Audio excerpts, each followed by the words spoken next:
आज एकादशी है और स्वाभाविक सी बात है कि एकादशी में हम भगवान को संतुष्ट करना चाहते हैं। तो भगवान को संतुष्ट करने का सबसे प्रबल, सबसे आसान और सबसे अधिक अच्छा माध्यम या साधन क्या है, वह हम श्रील रूप गोस्वामी जी से स्वयं सीखने वाले हैं। ये श्लोक रूप गोस्वामी जी की एक कृत ग्रंथ है पदावली, जिसमें उन्होंने खुद नहीं श्लोक लिखे हैं, लेकिन श्लोक अन्य भक्तों ने लिखे हैं, उसको उन्होंने संकलित किया है। तो उसको देखिए, पहले गाने का तरीका देखिए, थोड़ा अलग तरह से गाते हैं इसको। चतुर्णाम वेदानाम हृदयमिदम आकृष्य हरिणाम चतुर्भिर्यद वर्णै स्फुटमगति नारायण पदम तदेतद गायन्तो वयमनिशमात्मान मधुना पुनीमो जानीमो न हरि परितोषाय किम अपि। बहुत सुंदर, बहुत ही सुंदर श्लोक है।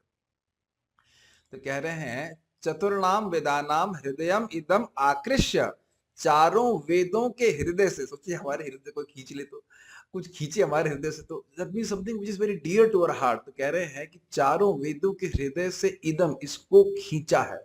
किसने खींचा है? हरि, जो खींचने में समर्थ है खींचने में समर्थ है। हरिणा, हरि के द्वारा खींचा गया है। हरि का मतलब ही खींचने वाला, आकर्षण करने वाला। क्या खींचा है? चतुर्भी यद वर्ण, चार वर्ण जो है, चार चार वर्ण है, नारायण ये। और क्या किया है? स्फुटम अगति, बिल्कुल स्फुट। स्फुटम का मतलब होता है बिल्कुल क्लियर, और अगति का मतलब होता है प्रकाशित किया, बिल्कुल क्लियरली प्रकाशित किया। क्या प्रकाशित किया है? नारायण पदम, ये नारायण शब्द भगवान का नाम प्रकाशित किया है। तो इससे क्या करोगे? तो कह रहे तद एतद गायंतो, इसको गाएंगे हम लोग। कब तक गाओगे? कहते कौन गाएगा? वयम अनिशम।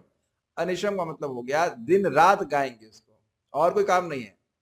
आत्मानम अधुना पुनीमो, अब हम, अधुना का मतलब अब हम इसको गाएंगे और ये हमको पवित्र करने वाला है। ना जानीमो, हम नहीं जानते हैं, हरि परितोषाय किमपि, हम और कोई साधन नहीं जानते हैं जिससे भगवान हरि और अधिक संतुष्ट हो जाए। समझ में आया? चारों वेदों को आकृष्ट करके भगवान ने ये चार वर्ण निकाले, नारायण, और एकदम प्रकाशित कर दिया कि कुछ डाउट नहीं होना चाहिए क्या भगवान का नाम है, क्या है, एकदम क्लियर है। और इसी को गाएंगे, इसी को बोलेंगे, और इसको अब तो और कुछ और को साधन का आश्रय नहीं लेंगे, इसी को गाएंगे और इसी से हम पवित्र हो जाएंगे। इससे अधिक भगवान को संतुष्ट करने का और कोई तरीका हम नहीं जानते। बहुत ही सुंदर बात है, बहुत ही अच्छा श्लोक है श्रील रूप गोस्वामी जी के द्वारा। तो और उसमें भी आप जानते हैं कि भगवान विष्णु के 1000 नाम के बराबर राम का एक नाम है, और भगवान का भगवान राम का नाम 3 बार बोलने के बराबर कृष्ण का नाम है। तो ये सोचिए, हरे कृष्णा कृष्ण कृष्ण हरे हरे, हरे राम राम राम हरे हरे। ये एकादशी का अवसर है, सर्वश्रेष्ठ सेवा है। बस एक बात ध्यान रखिएगा, जैसे आप किसी के लिए खाना बनाते हैं तो अच्छे से अच्छा बनाने का प्रयास करते हैं, तो इस समय हम लोग जीभ से बोलने के स्तर पे, कम से कम जीभ से तो हम 100% बोल लेते हैं कि नहीं, देख ऐसा तो नहीं होती कि जीभ भी स्लिप कर जाती है। तो कम से कम जीभ से बड़ा अच्छे से बोलिए, इससे भगवान बहुत संतुष्ट होते हैं।